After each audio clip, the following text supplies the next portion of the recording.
Hoy, en 678 Domingo, la muerte de Doña Tota y aquel homenaje de Diego.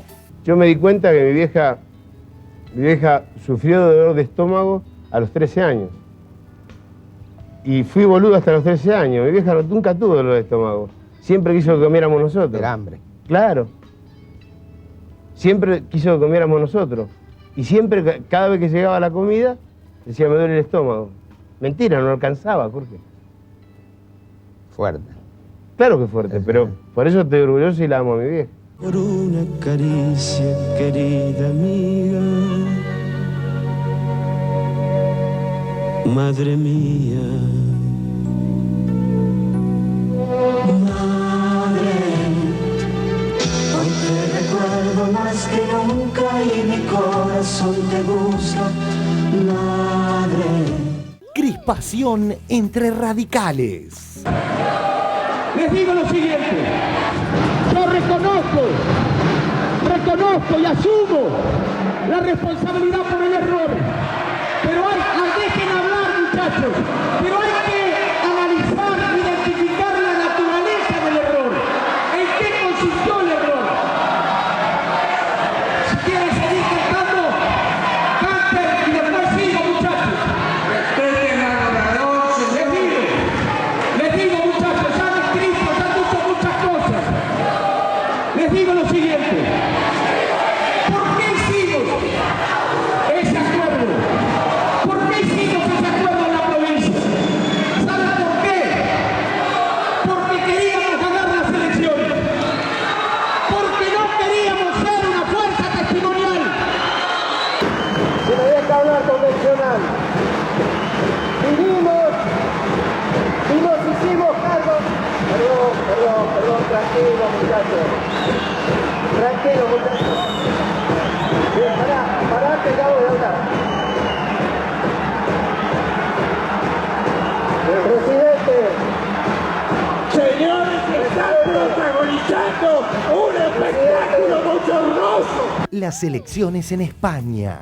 El triunfo de la derecha y la profundización del ajuste. La legítima satisfacción que nos embarga por la victoria no nos impide dejar de pensar ni por un instante en la inmensa tarea que tenemos que afrontar y en la necesidad de abordarla cuanto antes. La dependencia no es viable. El líder popular afirma que recortará en todo salvo en pensiones. Es decir, ahora mismo los jóvenes tenemos que enfrentarnos a una situación de precariedad laboral tremenda y sobre todo creo que vienen tiempos duros para Europa.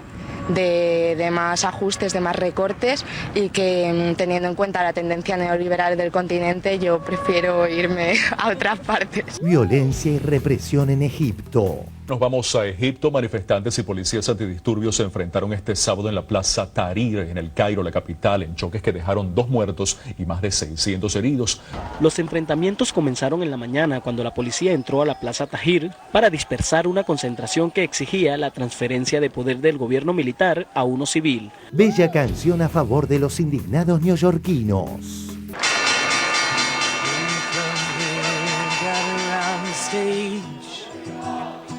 The time has come for us to voice our rage against the ones who trapped us in a cage, to steal from us the value of our wage.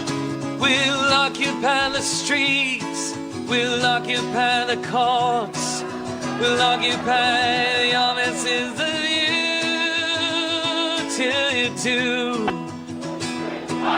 the bidding of the many, not the few.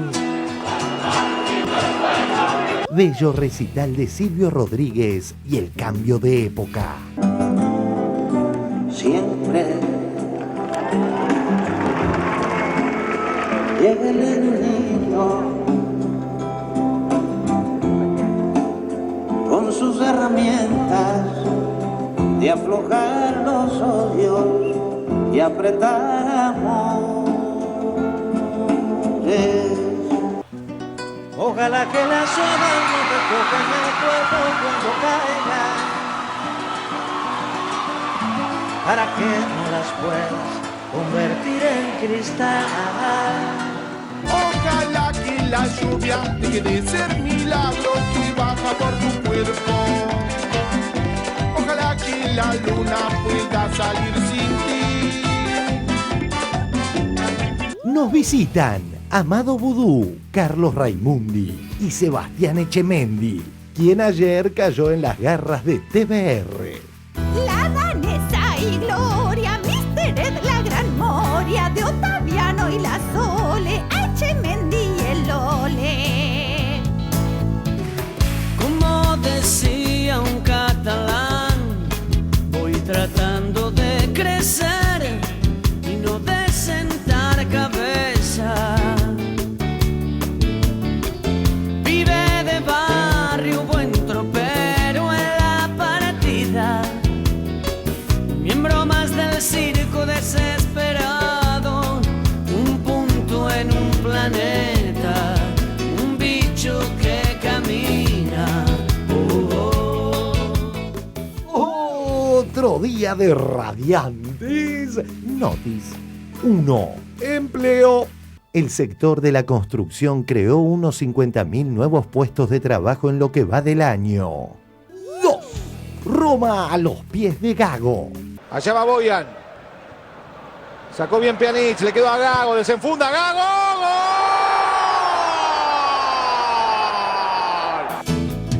Todavía me emocionan ciertas voces, todavía creo en mirar a los ojos, todavía tengo en mente cambiar algo, todavía y adiós, gracias todavía. Se proyecta 678. La combinación numérica favorita de los grandes directores. Nobody guessed the amount of beans in the bottle, but I know. 678. 678. 678. That's the final count. 678. El sol calma la lengua de los lagartos. La verdad es buen veneno para las tripas. Todavía hay mucha gente que está viva. Todavía y adiós, gracias todavía. Ayuda a multiplicar.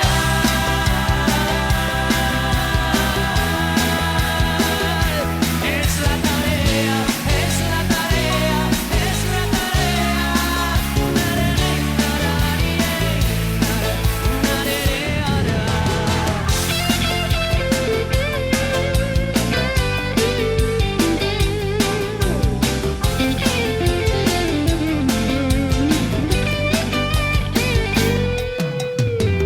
Como canción de carnaval se metió por el bolsillo un cielito pa' mis hijos.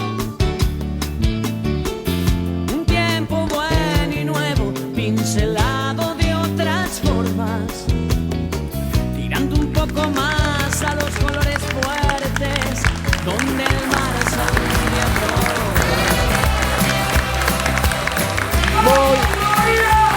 Muy buenas noches, bienvenidos a 678, este programa que te acompaña en los momentos difíciles, como son los domingos a esta hora, y también en momentos difíciles para la familia Maradona, que le mandamos un abrazo grande a Diego, a las chicas, a todos los Maradona. Un fuerte abrazo. Hoy tenemos un programa prácticamente gourmet, diría, porque siempre que es poco algo, para mí gourmet quiere decir poca comida. No sé, para varones. Con rúcula. Tamaño, no podés pensar que es una comida refinada. No, para mí gourmet quiere decir cuando la comida es poca. No alcanza. Hagamos el empate. Puede ser poca comida, pero también puede ser refinada. Y cara. Caro y poco. Rica. Y rica. Fundamental que es rica. Para el señor Amado Vudú, que es uno de nuestros invitados. ¿Qué tal, Amado? Gracias por venir. Que es ministro de Economía y vicepresidente electo. No puede con su genio y él le mete la economía, tiene que ser cara. Pero ¿viste qué pasa eso? Dice gourmet, un plato enorme, claro, poquita comida y buen precio. Claro, es verdad. Echemendy, que es nuestro segundo invitado. Sebastián Echemendy, politólogo, director de la Maestría de Ciencia Política de la Universidad de Torcuato Di Tella. Bienvenido. Hola, ¿qué tal? No sé qué pensás de la comida gourmet, si querés, podés opinar ya mismo. La verdad que no. Bueno, después nos dedicamos. Y nuestro tercer invitado es el señor Carlos Raimundi. Bienvenido, Carlos. Diputado nacional electo por la provincia de Buenos Aires por el nuevo encuentro. Felicitaciones que vamos a tener ahí en la legislatura. Sí, fuerza nada más, a tratar de representar lo que la gente expresó. Perfecto. Bueno, nos alegramos mucho que estés acá y que estés también ahí en la legislatura. Te queda más cerca ahora de tu casa. ¿Qué Canal 7? ¿Qué Canal 7? Este trabajo que tenías antes. No sé. Sí, no, a ver si después me dicen que cobraba por venir. No me digas trabajo porque... Mirá que nosotros cobramos muchísimo. Bueno, vamos al primer informe que tiene que ver con lo que sucedió en España. Las elecciones ya se ganaron, la ganó la derecha y parece que se viene, obviamente, la profundización del ajuste. Lo vemos y lo debatimos. Elecciones en España. El triunfo de la derecha y la profundización del ajuste.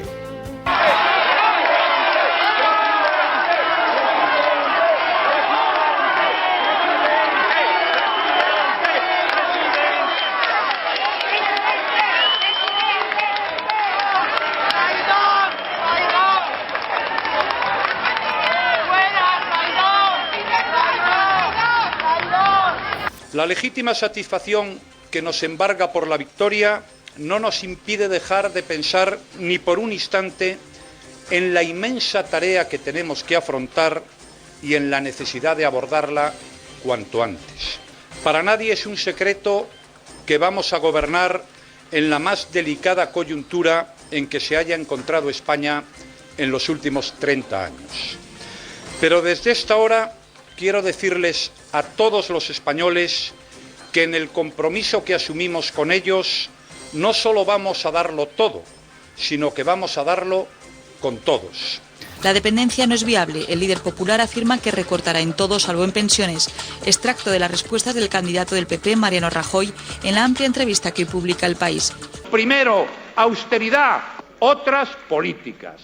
Es decir, ahora mismo los jóvenes tenemos que enfrentarnos a una situación de precariedad laboral tremenda y bueno, y sobre todo creo que vienen tiempos duros para Europa de más ajustes, de más recortes y que teniendo en cuenta la tendencia neoliberal del continente yo prefiero irme a otras partes. Los españoles hemos pasado de suspirar por la democracia, soñar con la democracia, luchar por la democracia a abandonarla en la cuneta con una indiferencia total.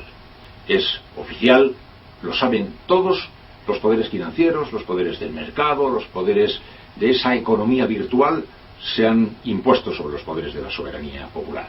Nos preguntamos por qué no nos ha importado nada lo que le ha ocurrido a la democracia. ¿Por qué no ha aparecido ni siquiera en campaña electoral? Nos parece escandaloso también que los únicos que están salvando el honor de la sociedad, que son los del 15M, los indignados, etcétera, en vez de estar siendo, en fin, en cierto sentido reconocidos porque están poniendo un poquito de dignidad allí donde los demás parece que la estamos perdiendo, encima están siendo objeto de todo tipo de ataques, críticas y chanzas, lo cual ya no hace sino ahondar nuestra propia indignidad. La naturalidad con que la sociedad española ha permitido que la democracia, que ya éramos adultos cuando suspirábamos porque llegara, y antes de que nos hayamos hecho definitivamente viejos se nos ha caído ya desde las manos, la indiferencia con que la sociedad está asistiendo a este espectáculo no es lo mejor que se puede decir de nuestro país. Horacio Verbitsky, de visita en el país ibérico, escribió una interesante columna de la cual extractamos lo siguiente. Página 12, por Horacio Verbitsky. Los herederos del franquismo amagan con retroceder en campos que atañen a la vida privada, como el matrimonio igualitario, el aborto, la confesionalidad de la enseñanza o las políticas de memoria sobre la guerra civil y sus consecuencias. Para un extranjero de paso es casi imposible entender el atractivo de Rajoy, un repetidor serial de frases hechas, y cuya publicidad que exalta en forma abierta el apoliticismo consta solo de imágenes de personas que repiten consignas triviales como «Es creíble, es Rajoy», y una voz en off que proclama «Súmate al cambio». Es capaz, es Rajoy. Es España, es Rajoy. Es cambio, es Rajoy.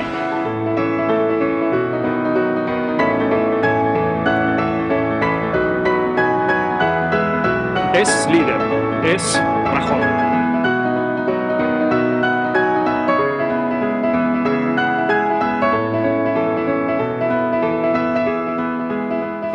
Súmate al cambio.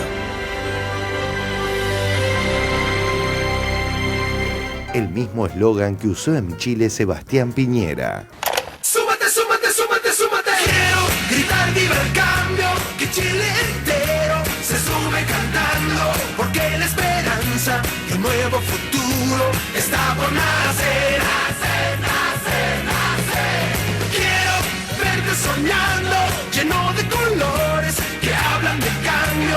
Los mismos de siempre se van a sus casas, no los vemos más. No más, no más, no más. Súmate, ven a cantar, aquí está tu lugar, que Chile contigo va a cambiar. Porque digan lo que digan, queremos el cambio, una nueva vida, gritando al futuro, cambiemos la historia, chilenos con voz.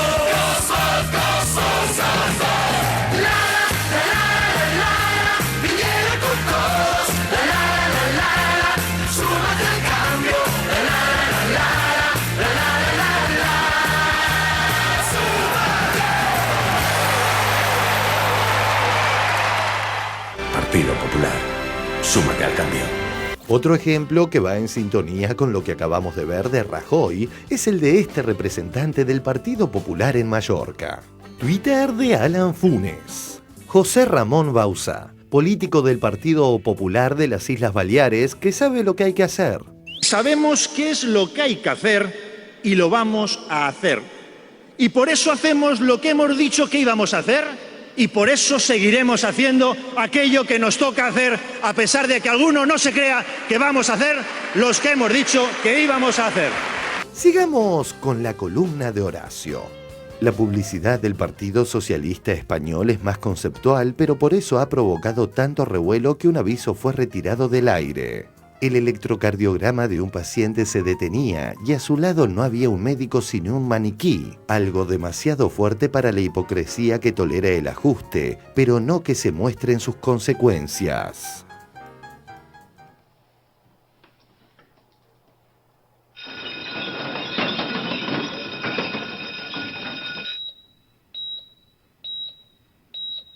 Les retallades tenen conseqüències.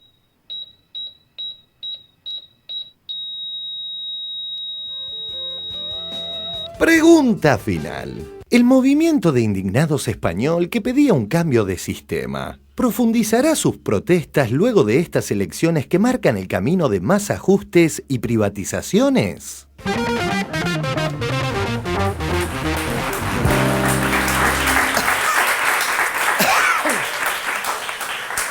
Muy bien, a ver, Vudú, ¿qué crees que acaba de elegir España? Bueno, obviamente ha elegido un cambio en el partido que gobierna. La pregunta es si es un cambio en las políticas y en la forma de decisión. Me parece que Europa está frente a la encrucijada de si va a mantener democracias tuteladas o realmente va a haber democracias, que no es ni más ni menos que la encrucijada que surgió en Argentina en el año 2003.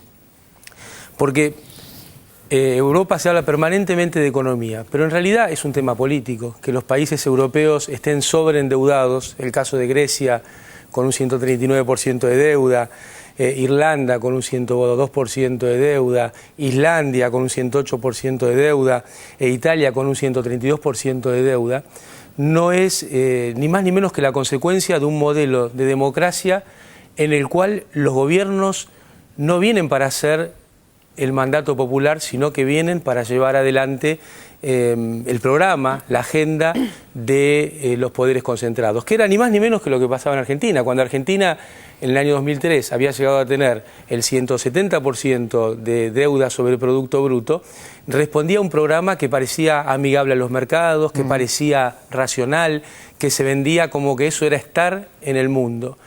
Y las cosas que hemos hecho en estos años, que es justamente cambiar esa agenda, el presidente Kirchner y la presidenta Cristina Fernández de Kirchner le han dado un sentido a la democracia que me parece que es el que no debía perderse, que es que los gobiernos son elegidos por los pueblos para hacer la agenda del pueblo y no la agenda de los poderosos. Pero en el caso de Europa en particular hay cuestiones que son patéticas, ¿no? Que en Grecia se haya propuesto hacer un referéndum, es decir, que vote el pueblo para ver si se aplicaban las políticas de ajuste o no, y que, como obviamente iba a salir mal, se llegó a un consenso entre los políticos griegos y los políticos de la Unión Europea, y sobre todo los bancos y el Fondo Monetario, para que no se haga ese plebiscito, es una vuelta de la historia realmente increíble, ¿no? Que en el país de Atenas, donde nace la democracia, donde nace la voz del pueblo para que los dirigentes tomen decisiones en base al pueblo, se prohíba un plebiscito para una cuestión tan importante como es cuál va a ser el programa económico del próximo gobierno, marca que el problema es político y el desastre económico que estamos viendo es la consecuencia de un sistema político que ha puesto a los poderosos por encima de las mayorías, en el cual los partidos políticos se han ido vaciando de contenido, se han ido vaciando de política y se han convertido simplemente en los brazos ejecutores de los programas políticos y económicos de los más poderosos, y que esto encima ya ha sido vendido como la racionalidad, como la no crispación. Me parece que cualquier coincidencia con lo que ha pasado en Argentina en los últimos 30 años debiera ser una muestra para que los países europeos tomen esto, y sobre todo los pueblos, tomen esto en serio. No es casualidad que en este momento el presidente del Banco Europeo, quien va a dirigir los destinos políticos de Italia y quien va a dirigir los destinos políticos de Grecia, son ex banqueros de la Goldman Sachs. Esto no es casualidad, responde a un esquema de toma de decisiones en el cual se ha puesto los intereses de los grupos concentrados por encima de la democracia. Por eso nosotros lo llamamos democracia tutelada. Y las consecuencias económicas son el sobreendeudamiento. Ese sobreendeudamiento, tanto de los países como de las familias, le hace perder la posibilidad de toma de decisiones políticas a los países, y entonces se profundiza el esquema que es deuda, achicamiento, ajuste, desempleo, claro, que es justamente el camino inverso al que ha recorrido Argentina de 2003 a la fecha. La posibilidad de tomar decisiones soberanas permite tener un programa distinto, y nosotros estamos convencidos que en el centro de ese programa siempre tiene que estar el trabajo, porque lo que estamos viendo en España, en Grecia, en Italia, en Estados Unidos mismo, cuando avanza fuertemente el desempleo, cada vez se entra en una espiral más difícil de resolver. Echemendy, ¿te conforma a vos la definición de democracia tutelada para esto? Sí, yo creo que hay mucho de eso. A ver, me parece que acá dos puntos que destacó el ministro son clave. El primero, esto no es un problema español, excede España, esto es un problema a nivel de Europa, y es fundamentalmente político. Es decir, una Europa que apostó al neoliberalismo dogmático en cuanto a la integración de mercados, primero comerciales, después cambiarios, después financieros, después monetarios, y se ha quedado sin instrumentos de política económica, ¿no? Es un país, es una región, digamos, o un área que no tiene política fiscal común, y cada vez menos tiene política monetaria por un banco central que le han sacado instrumentos, ¿no? Incluso el país cuna del capitalismo salvaje, digamos, o del neoliberalismo, Estados Unidos, la Reserva Federal tiene más poder y ha actuado más que en Europa, ¿no? Donde el Banco Central, digamos, tiene pocos instrumentos institucionales, y además está en manos de economistas de tradición más neoliberal y muy ligados a lo que es la coalición dominante. Porque, de Alemania. digamos, ¿cómo es? ¿Hay un banco central que maneja a los demás bancos centrales? ¿Hay como una cosa centralizada en ese sentido? Pero cada país tiene su banco central. No, ahora hay un banco central, tiene dependencias, pero hay una moneda única y un banco central único que maneja. Exacto, está en Frankfurt. Emite euros, digamos. Exacto, que emite euros, que está en Frankfurt, y es el Banco Central Alemán. Y y me parece un punto que yo quería rescatar, un punto que mencionó Berbisky, ¿no? Que me parece clave. Lo que vuelve ahora en España es el franquismo, digamos, son los herederos del franquismo matizados, digamos, barnizados, pero y ponen en juego muchas conquistas civiles, incluso que había hecho el PSOE, como la ley de la memoria, como el matrimonio igualitario, digamos, como políticas laicas de educación, y yo creo que eso nos da un mensaje acá. Es decir, cuando un partido que se dice progresista se enfoca solo en cuestiones, digamos, de derechos civiles, derechos de la minoría, que por supuesto son indispensables, pero se olvida de la economía, terminamos mal y terminamos poniendo en peligro esos mismos derechos que dijimos defender. Y yo creo que acá pasó lo contrario. Acá hubo avances, digamos, en políticas de derechos civiles y de minorías muy importantes, de memoria, de matrimonio igualitario, de género, etcétera, pero también hubo política económica, ¿no? Política económica inclusiva, y yo creo que tenemos que tener las dos cosas, y España nos está dando ese mensaje, ¿no? Raimundi, ¿vos qué ves con esto? Podría afirmar las dos intervenciones anteriores como propias, digamos. Firmalas. No, el desafío es que tenés que... No, pero quiero agregar algo, sí. O sea, pero digo en el mismo sentido. Primero, una cosa que a mí me preocupa mucho y que es demostrativa del nivel de colonización cultural que tiene el mundo y que instala el capitalismo. Porque hace poquito se festejó el nacimiento, simbólicamente, desde luego, el nacimiento de la persona número 7.000 millones en el mundo. 7.000 millones de personas, 4.500 millones de personas viven bajo la línea de pobreza y más de 1.200 millones de personas que el día que... Porque uno habla, a la hora de estas cifras, las traslada a la dimensión de la estadística, pero estamos hablando de chicos que el día que nacieron eran igual que los chicos míos. O sea, personas. Tienen hambre. Sin embargo, cuando uno se pregunta desde cuándo hay noción de crisis en el mundo, desde el 15 de septiembre de 2008, cuando cae Lehman Brothers. Es decir, no hay crisis cuando hay hambre, hay crisis cuando cae un grupo económico. Entonces la primera pregunta es, ¿las grandes cadenas mediáticas son independientes de esto o son militantes de esto?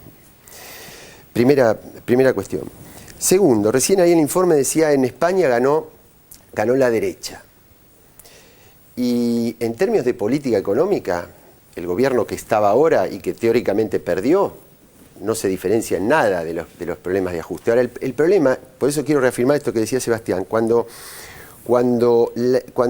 los partidos que se dicen progresistas no juegan a favor de los intereses populares, después terminan perdiendo porque gana el cambio, pero el cambio se lleva a puestas también las conquistas civiles.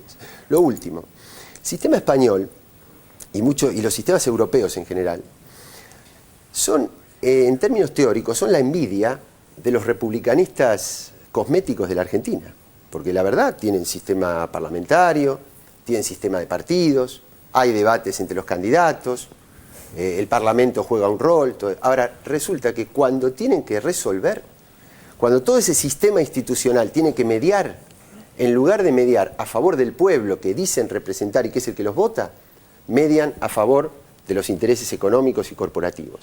Entonces, aquí hay un cuestionamiento muy fuerte al sistema político. Es decir, acá hay una crítica muy fuerte en América Latina, los liderazgos fuertes, que a veces arrastran con esa legitimidad a que los parlamentos voten a favor. Bueno, pero resulta que, ¿qué es lo que pasa?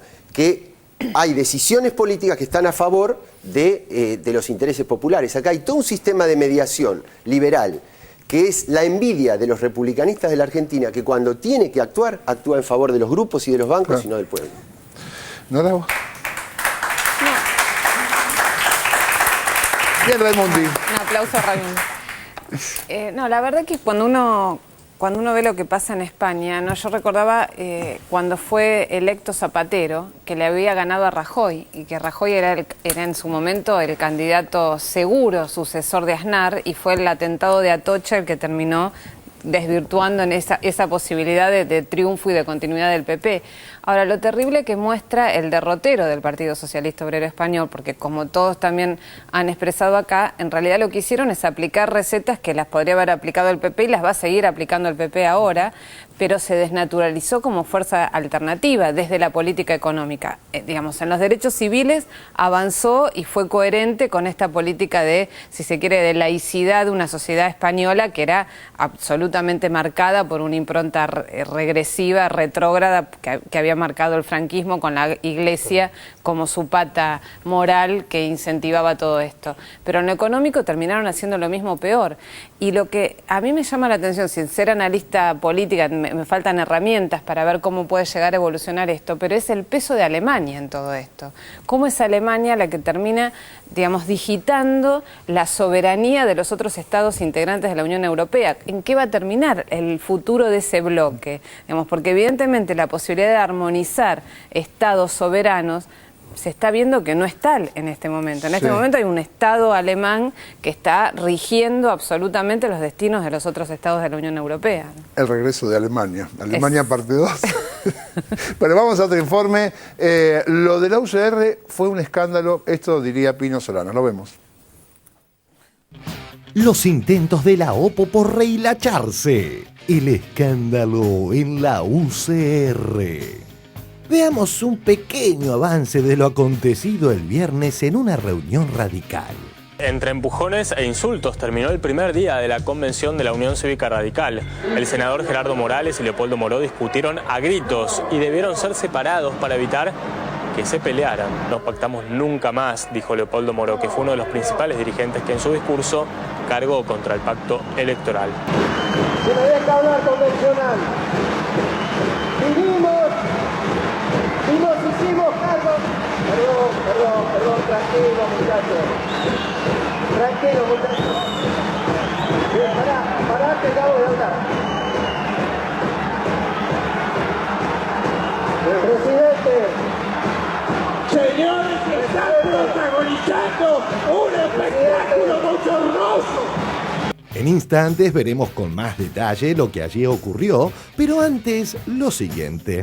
En estas últimas semanas se venía escuchando una fuerte autocrítica por parte de varios dirigentes radicales. Creo que la oposición no estuvo a la altura de la circunstancia, me parece que hemos actuado más bien en función de la fragmentación y de las vanidades personales que para construir un proyecto de alternativa para el país. Creo que el radicalismo ha cometido algunos errores estratégicos, como por ejemplo haber votado en el Parlamento en contra de la estatización de las AFJP.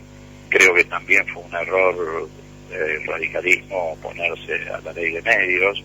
Esas negativas cerradas llevaron a que también ahí contradijéramos nuestra propia historia. Las declaraciones de Nito Artaza de hace una semana sorprendieron por el nivel de sincericidio de las mismas. ¿Vos coincidís con algunos radicales que hay que cambiar todo y que fue un error haberse aliado con De Narváez? Nosotros tenemos que volver a recuperar ese proyecto nacional y popular que es la Unión Cívica Radical. Y nunca más debemos responder a veces a los clamores o a los intereses de las grandes corporaciones. Y nunca más debemos responder a veces a los clamores o a los intereses de las grandes corporaciones. Las declaraciones de hace algunos días de la diputada Sandra Riobó fueron casi un vaticinio de lo que ocurrió el viernes. Después del fracaso en las últimas elecciones de Ricardo Alfonsín, de todo el radicalismo, hay movimientos internos para hacerse cargo del comité. Y está sonando el nombre de Sandra Riobó, que es una diputada nacional por la provincia de Buenos Aires. Diputada, buen día, ¿qué tal? ¿Cómo le va? Peleando entre radicales. Ahora sí, adentrémonos en la fuerte pelea entre radicales. Les digo lo siguiente. Yo reconozco y asumo la responsabilidad por el error. Pero dejen hablar, muchachos. Pero hay que analizar, identificar la naturaleza del error. ¿En qué consistió el error? Si quieren seguir cantando, canten y después sigo, muchachos. Respeten al orador. Les digo, muchachos, ya han escrito, ya han dicho muchas cosas. Les digo lo siguiente. ¿Por qué hicimos ese acuerdo? ¿Por qué hicimos ese acuerdo en la provincia? ¿Saben por qué? Porque queríamos ganar las elecciones. Porque no queríamos ser una fuerza testimonial. Y porque sabíamos. Parecían no querer escuchar la palabra del doctor Alfonsín, que admitió su error. Y ahí los dirigentes Leopoldo Moró y Gerardo Morales se cruzaron con insultos en medio de un debate sobre el resultado electoral. Se me deja hablar convencional. Y nos hicimos cargo. Perdón, tranquilo muchachos. Bien, pará. Presidente,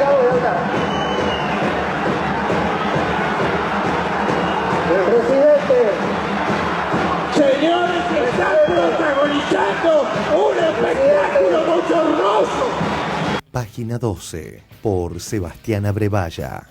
La convención de las tortitas voladoras. El quiebre fue a partir del discurso de Moró. El cacique bonaerense lanzó una durísima crítica que venía arrastrando hace mucho tiempo. Hace 10 años los alfonsinistas perdimos la conducción en manos de una renovación boba que terminó abjurando de los principios de la UCR. Disparó. El integrante de la ex coordinadora nacional sostuvo que el radicalismo se dedicó a hacer antikirchnerismo bobo y renunció a sus principios históricos al votar en contra de la ley de ADN, la ley de medios y la estatización de las AFJP, entre otras medidas impulsadas por el oficialismo. El jujeño Gerardo Morales tomó el micrófono y le respondió sin dudar un segundo. Esta renovación boba se hizo cargo del partido después de sacar el 2%, dijo el senador, que lo calificó como bochorno. Moró se paró y se le fue encima. Jujeño, hijo de puta, ¿quién te crees que sos? ¿El dueño del partido? Los separaron las bandas de un lado y del otro y el clima se caldeó al máximo. Morales subió al escenario donde recibió algunos botellazos lanzados desde atrás de las vallas. La juventud le gritaba hijo de puta, y volaron unas pequeñas tortitas de ricota que formaban parte de la vianda de los convencionales. Pino, ¿algo para decir de todo esto? Eso es un escándalo monumental.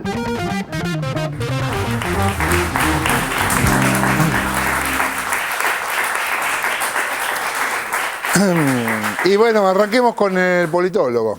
Porque este peronista no sabe nada del radicalismo.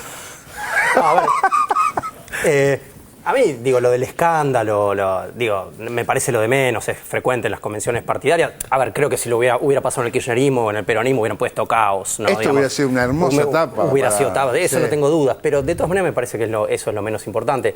Lo importante es preguntarnos por qué el corrimiento del radicalismo al centro derecha, que es un partido que supo tener elementos progresistas. Yo creo que desde el análisis político uno puede decir que hay dos razones fundamentales.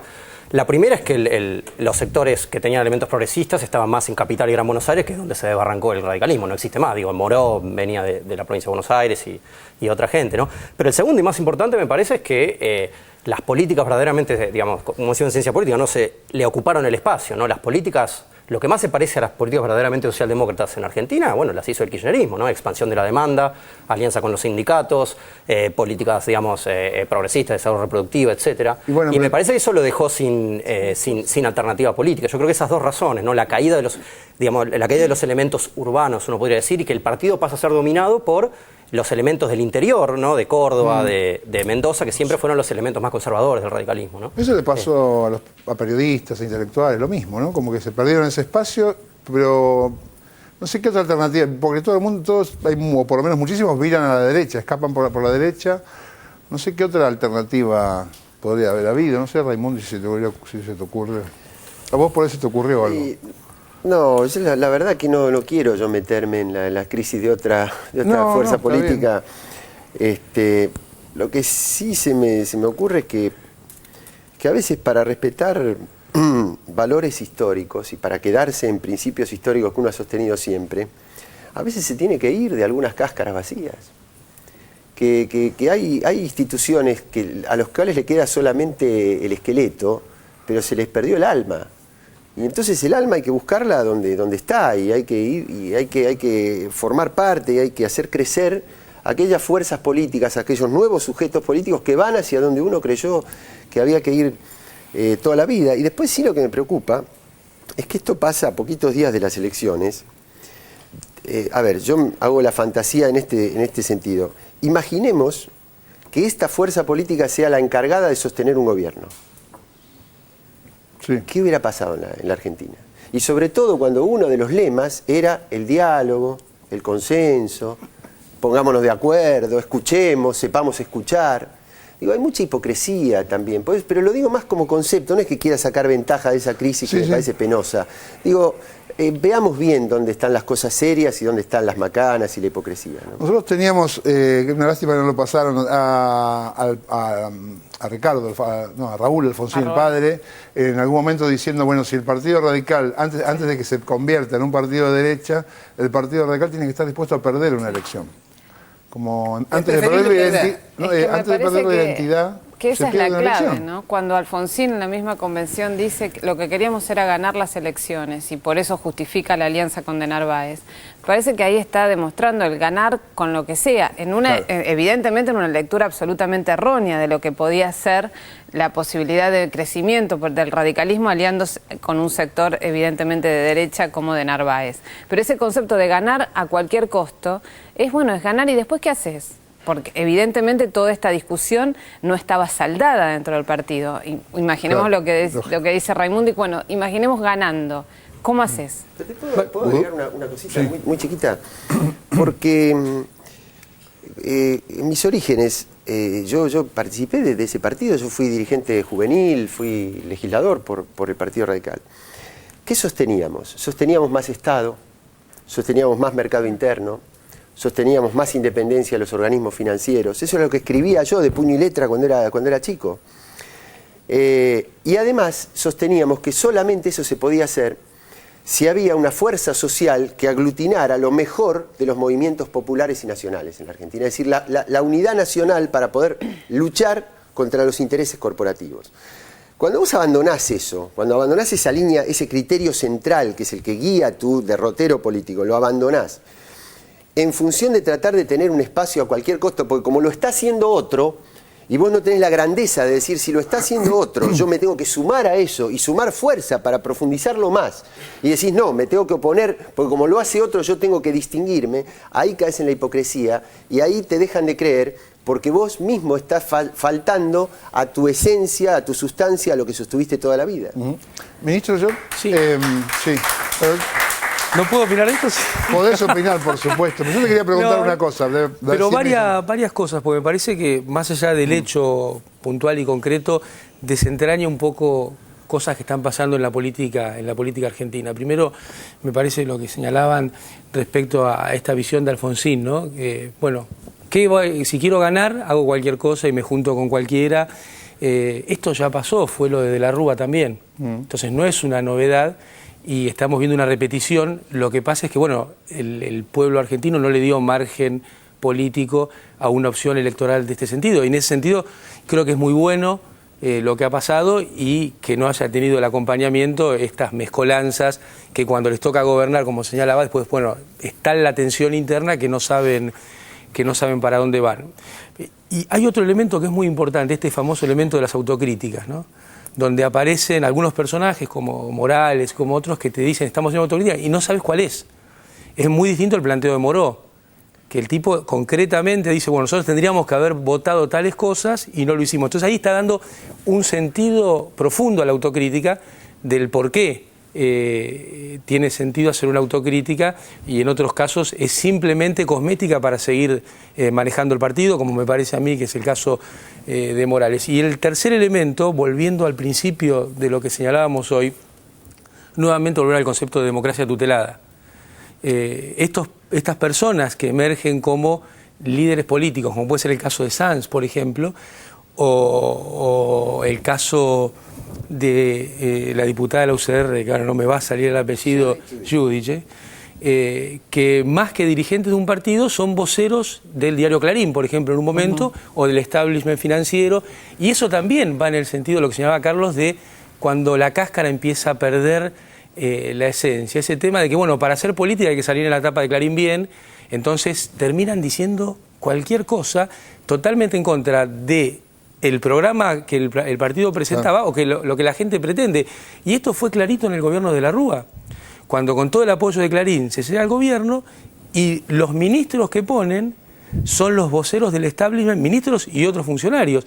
Entonces, ¿qué termina pasando? Y quería conectar con lo que pasa hoy y hacer una reivindicación del equipo económico que ha tenido Néstor Kirchner y Cristina Fernández de Kirchner en todos estos años, porque parece que los grandes sabios de la Argentina del establishment viven burlándose de Vudú, de Feletti, de Moreno, de Marco del Pont, de Chodos, de Bocio, y y creo que tendrían que tener un poco más de pudor y de respeto, personas que saben lo que es la dificultad de tener que gobernar, que fracasaron en el gobierno, que se tuvieron que ir a veces en pocos días y otras veces en meses, y tienen el desparpajo de criticar políticas que durante 8 años dejan al país en una situación mucho mejor a la que tenían en el 2003 y la que ellos habían logrado. Y esto también tiene que ver con la democracia tutelada y con el rol de los medios y del establishment por sobre quién tiene derecho a opinar y quién no. Entonces un tipo que estuvo 15 días al frente de un ministerio y se tuvo que ir porque no tenía cintura para manejar ni en ese contexto un ministerio, hoy opina de lo que está bien y lo que está mal. Yo creo que hay que ser un poco más pudoroso y prudente, sobre todo aquellos que saben las dificultades que tiene llevar adelante una gestión. El valor histórico que tiene la caída de algunos íconos, porque lo escuchaba a Amado Boudou y el otro día con los episodios del dólar, Magdalena le hace un reportaje larguísimo a Daniel Marx. Entonces digo, claro, yo no digo que no tiene derecho a hablar, lo que digo es, digamos quién es, sepamos quién es, ¿no? Y entonces que se caigan los íconos del periodismo independiente también. Yo me acuerdo cuando fue lo de las AFJP, yo no lo podía creer, el que explicó qué significaba, digamos, traer los fondos de las AFJP para el Estado era Solanet. Y aparecía Solanet y ponían economista abajo, como si Solanet hubiese sido un señor economista de la academia. Sí, no, y además, vos fíjate que la resignificación, volviendo a la de Europa y Argentina, estos sistemas de endeudamiento y de pérdida, en definitiva, de toma de decisiones políticas, nosotros hemos hecho justamente lo contrario y hemos redireccionado los fondos de las AFJP o el crédito del Bicentenario hacia aquellas actividades que podían generar puestos de trabajo y mantener el sector productivo. Por supuesto que se puede mejorar, que hay muchas cosas para hacer, que hay mucho camino por recorrer, pero creo que el camino es justamente el que marca la presidenta, que va en este sentido. No, de todas maneras me parece valioso, como decía Amado, ¿no? lo de Boudou, ¿no? lo de Moró, de ir... El otro franchute. Exacto, el otro franchute. No, de ir ahí y dar la batalla, porque digo, el radicalismo en un punto, si uno ve el alfonsinismo se peleó con los sectores concentrados del campo, y la UCR puso candidatos de la corporación agraria en sus listas. El gobierno de Alfonsín realizó la primera ley de medios, lo que fue reconocido por la coalición de radiodifusión democrática, no como el primer avance, y sin embargo hay diputados de la UCR que son cuasi voceros de los medios dominantes. Entonces me parece que revisar esa actitud me parece, y poner eso en el debate como se ha hecho en la convención, me parece muy positivo. Vamos al próximo informe y después vamos a escuchar a Barone, que no lo hemos escuchado emitir sonido. La comparación Argentina-Brasil por el dólar, comparando Argentina y Brasil por el tema del dólar. Lo vemos. Brasil, Argentina y el dólar. El informe de TVR. Por $1, por uno mataría. Por $1, un ojo vendería. Vendo dólares, porro, marihuana. Por $1, me haría de la silla y a mi madre, y a mi padre y a mi hermana mataría. La relación de los argentinos y el dólar. Caiga quien caiga, reflejó en un informe cómo los brasileños prefieren su moneda local, el real, antes que el dólar. A diferencia de los argentinos. ¿Qué hago para ofrecerte? Por un lado, $1. Y por otro, 4 pesos con 30. ¿Qué querés? El dólar, de la suerte. El dólar. El dólar. Un dólar. El dólar. El dólar. Bien, ¿por qué? Y porque seguramente va a aumentar la cotización y tenga más que 4 pesos con 30. Y supongo que va a seguir creciendo. Bien, veo que lo agarraste con ganas. Con deseo, con ganas, ¿no? Sí. ¿Vos qué prefiere? Yo tengo un regalo para vos. ¿Vos prefiere $1 o $1.75? $1.75. $1.75, ¿segura? Seguro. ¿Vos qué prefiere? $1.75. $1.75. Ajá. $1.75. ¿No prefiere dólar? No. ¿Dólar no? No. ¿Prefiere directamente? $1.75. Vos vas a Brasil, yo estoy trabajando ahora en Brasil. No existe la palabra dólar. Un estado se define por su lenguaje, su territorio y su moneda. Si yo construyo una moneda, ¿por qué la tengo que destrozar? Tengo que fortalecerla, que es lo que hace todo el mundo. En los últimos años, el dólar fue peor inversión que poner un plazo fijo en pesos, o que comprar inmuebles, campos, acciones, títulos públicos, oro o bienes durables. Sin embargo, vamos y compramos. Es una sociedad que es bimonetaria, es una herencia terrible de la convertibilidad, casi 10 años diciendo que el peso es igual que el dólar. El peso, que a partir del 1 de enero valdrá igual que el dólar, es una moneda. La dolarización es la profundización de la convertibilidad. Que pronto el dólar sea la única moneda en la República Argentina. Bueno, yo no sé. ¿Será San Martín? Pregunta número 1. ¿Proce que aparezcan los dólares? San Martín. ¿Proce que aparezcan los dólares? San Martín. ¿Será San Martín? No, a ver. Belgrano, ¿no? No, perdón. Juan Manuel de Rosas, el que ahora tiene un billete de 50.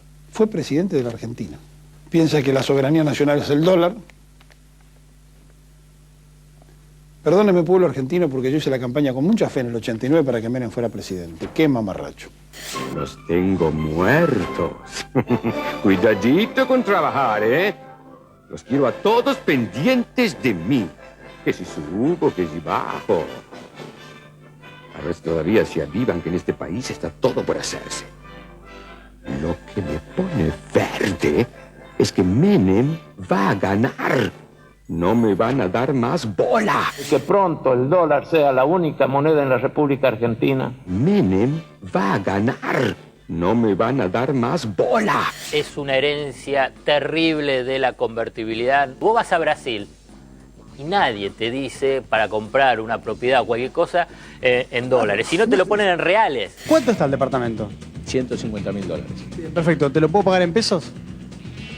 Sería conveniente que consigas los dólares y poder pagarlo en dólares, ya que el precio está dolarizado. ¿Cuánto cuesta apartamento en dólares?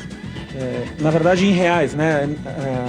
É moeda brasileira, é real e o dólar não é utilizado, né? O dólar não é utilizado para compra e venda de imóveis. Nunca vendi nada em dólar. Nunca. Nunca. Uno tiene que entender, la Argentina es una sociedad bimonetaria y trabajar para que no lo sea. Pero eso lleva mucho tiempo. Un tema que apareció como novedoso y empieza a consolidarse, no son todas las ofertas, pero sí algunas, que es hay propiedades que comienzan a ofrecerse en pesos.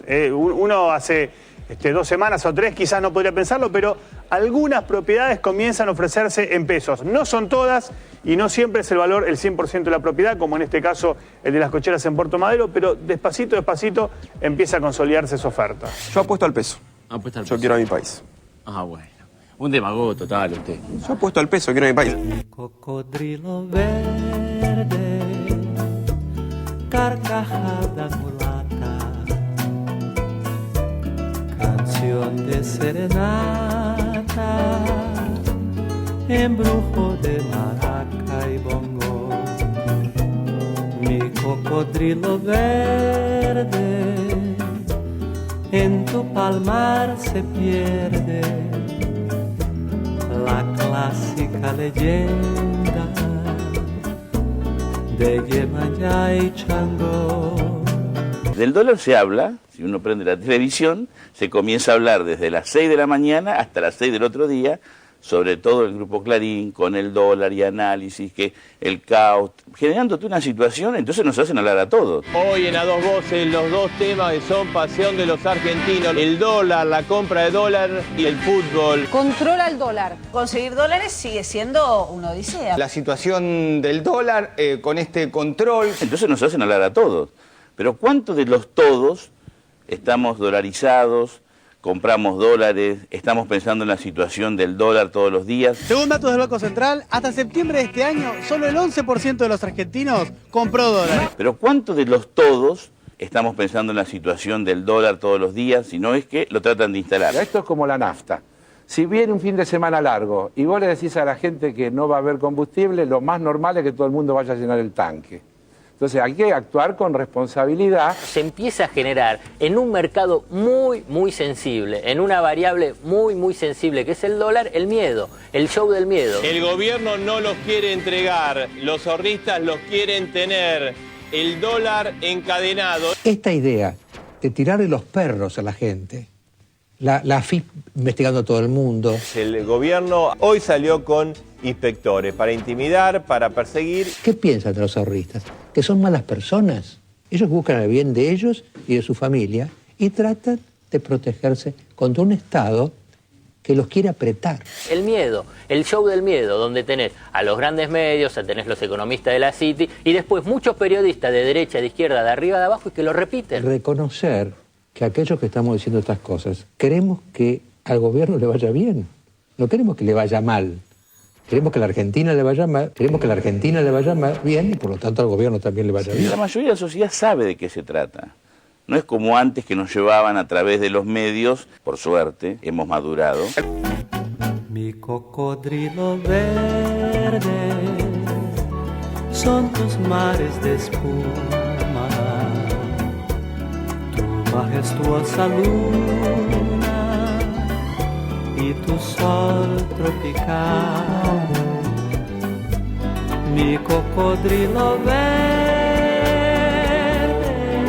terroncito de azúcar, las gaviotas anidan en tu litoral.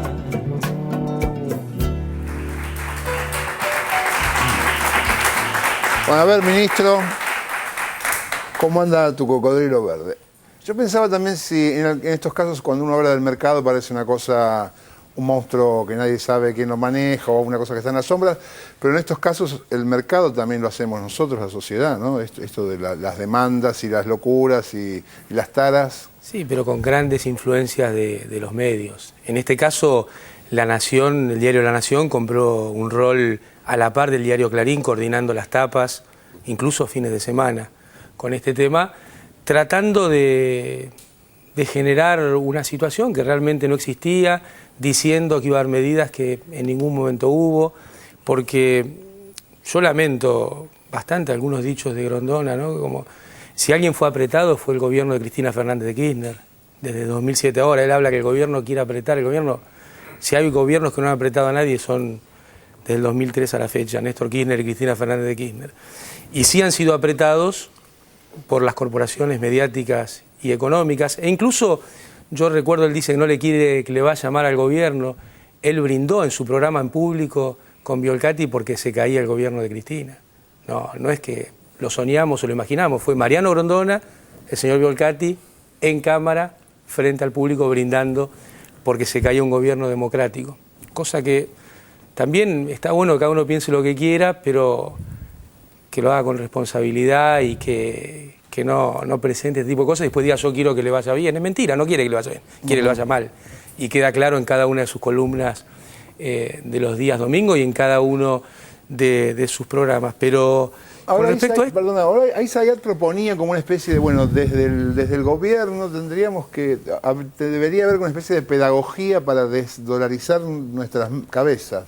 Bueno, permanentemente durante estos 8 años creo que se han tomado todas medidas en este sentido y que se ha hablado menos del dólar que en cualquiera de los gobiernos anteriores. Si uno, empecemos por Martínez de Oz, si querés, en todos los gobiernos, hasta el de Néstor Kirchner, el dólar era un tema permanente, recurrente y diario. Cosa que no pasó en estos 8 años.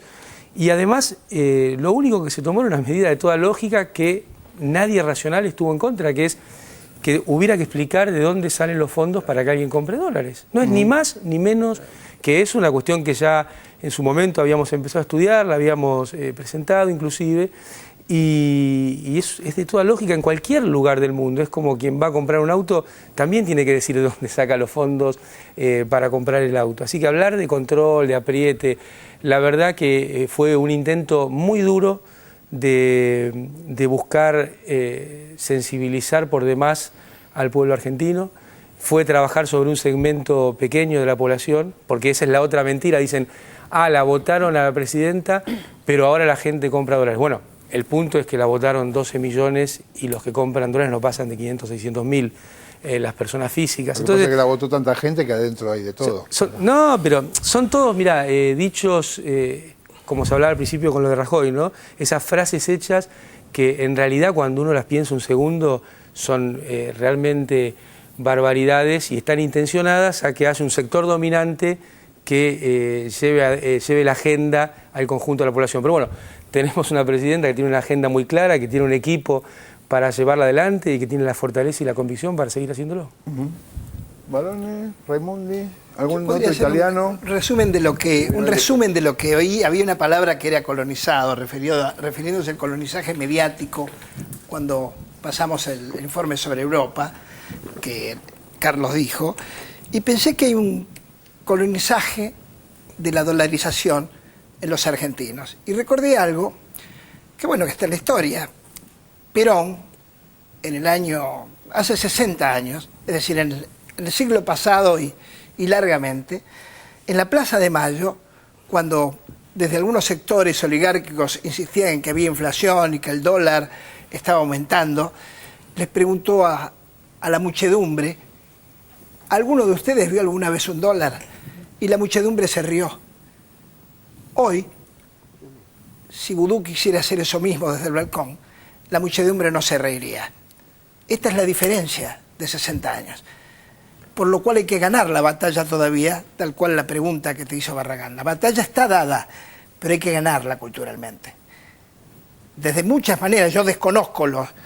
Quiero decir algo respecto de la Convención Radical. Una observación que en realidad perjudica a quien yo en este momento considero que fue muy buena su actuación, la demoró resistiéndose a esa invasión y dominio del partido por parte de esa secta del que la abjura, cuando dice Jujeño hijo de puta. El agregado de Jujeño no era necesario. Bueno, y lo otro. No te rías, porque no es muy serio. Esto que yo digo no lo dijo ningún periodista en ningún lado, te lo digo yo porque he estado viendo si había una observación. No se observó. Y eso nace sin que uno se dé cuenta. Bueno, hay que controlar también ese monstruito que a veces tenemos sin darnos cuenta. Lo segundo que quería decir, y esto sí es primero que es muy difícil hacer autocrítica. No solo muy difícil, los que más saben de esto, los filósofos, podemos averiguar, yo no puedo probarlo ahora, dicen que nadie es capaz de hablar mal de sí mismo. Es imposible. Salvo que uno esté en el diván mucho tiempo y en una sola etapa aprende a hablar mal de sí mismo, pero después se reconstruye. Lo que sí es válida es la crítica. Y Moró ahí estaba haciendo de crítico como si estuviera fuera del partido. Y había estado fuera. Lo habían echado prácticamente. Entonces hace una crítica despiadada porque nos está criticando él. Pero es muy difícil que Morales pueda hacer esa crítica. O que Alfonsín. Es imposible. Te diría, los perdono, es imposible. Lo otro que quería agregar, ya que me diste la posibilidad, es que yo escuché los comentarios de acá, de gente que sabe, y que a mí me interesa. Bueno, si no sabe el ministro, si no sabe un politólogo, si no sabe después de años de política. Yo pensaba, ¿por qué si ustedes saben, si nosotros sabemos, si los argentinos saben, si los brasileños saben, los europeos no saben? ¿Por qué los europeos insisten con la derecha, insisten con la economía de mercado? Por más que nosotros les mostremos que estamos bien, que nos ha ido bien. ¿Ustedes saben por qué? Volvamos a la palabra colonización. Porque están colonizados de una manera en que les va a ser muy difícil de darse cuenta. Simplemente eso, porque cuando yo vi al periodista español que hace un buen monólogo, es el periodista más famoso digamos, una especie de Víctor Hugo, si querés, de España. Sí, que habla sobre la democracia, que dice, bueno, perdimos la democracia, se fue... Esto lo dicen ahora, pero durante estos últimos años no se decía esto. No se decía esto. Zapatero es abjurado en los últimos meses, pero era apoyado permanentemente, porque se creía todavía que se podía seguir en el estado de bienestar en el que estaba Europa. Ahora, y queda entre comillas, yo hoy lo hablaba en privado y podemos saber, los indignados, ¿por quién votaron hoy en España? Raimundo, ¿vos sabés? Y no, bueno, eso habría que analizarlo. Yo creo que muchos de los indignados no deben haber votado, o deben haber votado opciones de izquierda, pero que fueron minoritarias. Pero ese proceso va a seguir. El proceso de los indignados va a seguir, porque lo que está demostrado es que el sistema político va por un andarivel y las sensaciones de la gente van por otro, completamente distinto. Ahora, bueno, esto último de Barón es muy difícil de responderlo en un ratito. Ahí hay un sistema. Lo que pasa es que el capitalismo tiene una lógica de acumulación que llega a un punto que se desmorona. Y a Europa le llegó último. Es decir, les llegó último. Entonces ellos están acostumbrados a que hay un sistema, no sufrieron tanto desgaste como nosotros, tanta frustración como nosotros. El sistema político de Europa, que está comprobado que es una mentira, ellos lo creyeron legítimo hasta ahora porque les iba bien. Ahora les empieza a ir mal. Es decir, el capitalismo se está cobrando ahora a los últimos que le faltaba pagar. Ahora lo están pagando, claro, que son los pueblos de los lugares más ricos. Eso indudablemente va a tener consecuencias. Pero dos palabritas sobre... Yo no voy a hablar de economía estando el ministro, además de un proceso exitoso. Pero sí decir que me parece que lo que pasó con el dólar no es nuevo, digamos. Nosotros tuvimos el intento de golpe de mercado del Banco Central y las reservas a principios del año pasado. Después una ley cínica como la del 82%, apoyándose en un reclamo sensible, pero con una intencionalidad fuerte de desfinanciar al Estado, como dijo la presidenta. Después el boicot al presupuesto. Después las naftas. Ahora esto. Es decir, son todos intentos de golpes, de corridas, porque desde las 6:01 de la tarde del 23 de octubre, el establishment fijó su nueva fase de estrategia, de desgaste, y es volver a desgastar, volver a pegar, volver... El tema es que se encuentran con, a diferencia de otros momentos donde hacían esto y tenían éxito, ahora no pueden tener éxito porque hay variables macroeconómicas sólidas, porque hay un país que puede soportar estas cosas. Y lo último que digo, ¿cómo no vamos a estar de acuerdo en que haya control de que una persona, de que un grupo va a comprar dólares y el Estado le diga, dígame de dónde sacó la plata, y si no me lo puede decir tiene que regularizarse, porque es la manera en que la economía funciona sanamente, digamos, nada más, no es una cosa tan sofisticada, es tan simple como eso. A ver, sí, yo creo que a diferencia, me parece que esta cuestión argentina con el dólar es anterior incluso a la convertibilidad, ¿no? A diferencia de lo que se decía en el informe, viene el Rodrigazo, la hiperinflación del 89, digo, esa es una historia larga que Brasil no tuvo. Brasil tuvo un poco más de estabilidad de políticas económicas, ¿no? Entonces ese es el primer punto. Puede haber algo cultural también, pero eso ha afectado. Lo que me parece que hay que pensar, siguiendo un poco lo que decía Carlos, digo, es... Argentina ha recuperado autonomía de política monetaria y fiscal, es decir, de manejar su propia moneda y usarla en la economía según el ciclo económico y para los intereses de la mayoría, ¿no?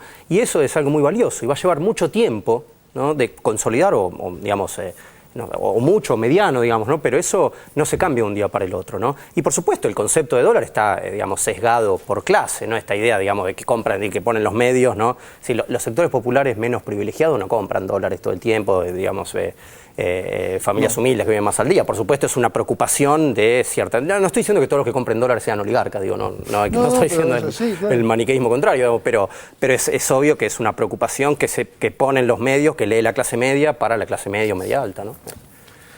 Cuando decía Barón el tema de Europa, y de saben o no saben, a mí me vino a la mente algo que está en el proceso de acumulación y el funcionamiento de los sistemas económicos. Muchas veces se habla de la igualdad y de la mejora en la distribución del ingreso como cuestiones que tienen que ver exclusivamente con el concepto moral de que parte de la sociedad esté mejor.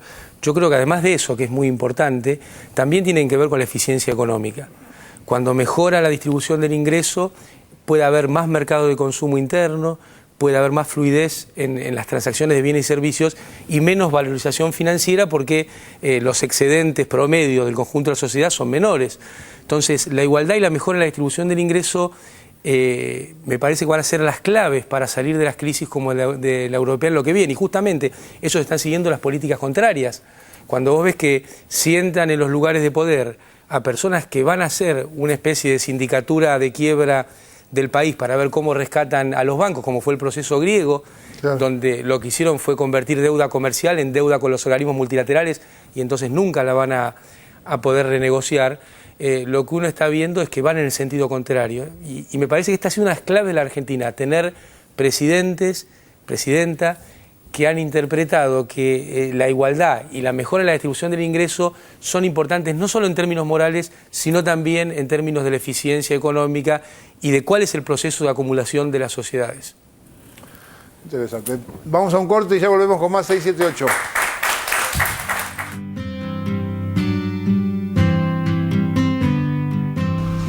Mira, acá lo tenés. acá están bien claritas las fichas de pago, ¿ves? Es muy fácil. Vos me avisás y lo vemos todos los meses juntas. ¿Querés? Bárbaro. Muchísimas gracias, mi amor. De nada, Agu. Pero ahora me tenés que ayudar vos.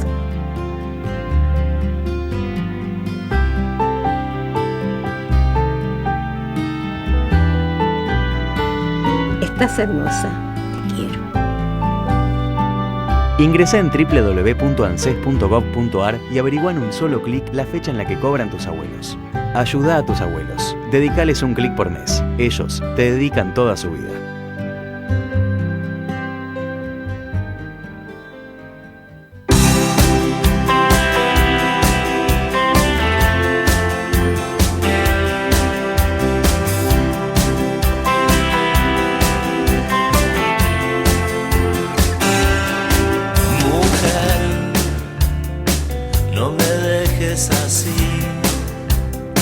No me dejes tan solo, no quiero sufrir. Vivir todo este tiempo sin tu amor me ha sido tan difícil porque estoy